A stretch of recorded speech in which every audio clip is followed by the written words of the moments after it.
Sports Flash TV na may dati. Ito ay lagi kang panalo, bakbakan na sigurado, mga balitang IBF, may bagong update kay Casimero at Sam Goodman. May laban sa October 15, co-main event sa laban ni Temzu. Pag-usapan natin yan mga ka-flash. Pero bago ang lahat, huwag kakalimutang i-like, mag-subscribe at hit ang notification bell para updated ka sa mga bidyong katulad nito.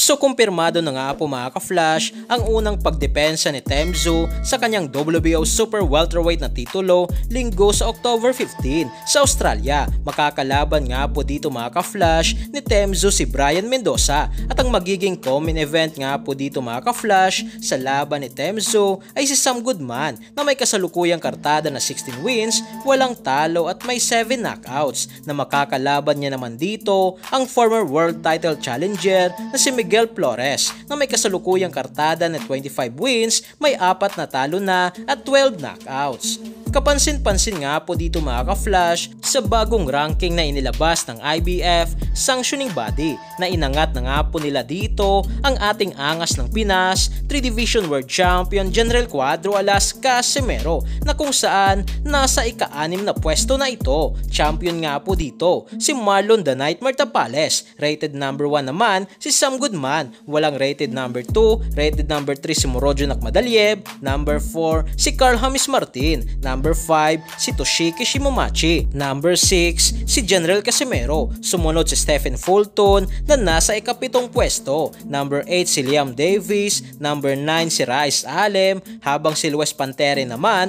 ay rank number 11. Sa ngayon mga ka-flash ay talagang puspusan na nga po ang pag-iensayo ni General Casimero sa kanyang paparating na laban sa October 12 kontra sa pambato ng Japan na si former IBF Super Bantamweight Champion na si Yukinori Ogoni na gaganapin sa bansang Japan. Sa post nga po mga ka-flash ni Casimero ay binigyan nga po niya dito ng isang suntok sa bodega si Boss Toyo at ang bata nito, kung saan tiklop nga po sila dito matapos tamaan ng 25% pa lamang na lakas ni Casimero, na meron pa nga po sila ditong suot na body armor, na paano na lang kung wala itong suot na body protector, at 100% na lakas ni Casimero ang makatama sa kanila na paniguradong wala na. Finish na talaga itong si Boss Toyo at ang bata nito.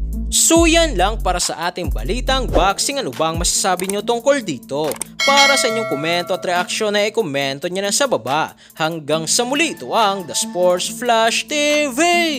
Sports Flash TV na may dati. Ito ay lagi kang panalo, bakbakan na sigurado, mga balitang boxing. Ito laging bago, balitang boxing, laban na kasado, di papahuli pagdating sa bakbakan, mga pambato na patuloy ang laban.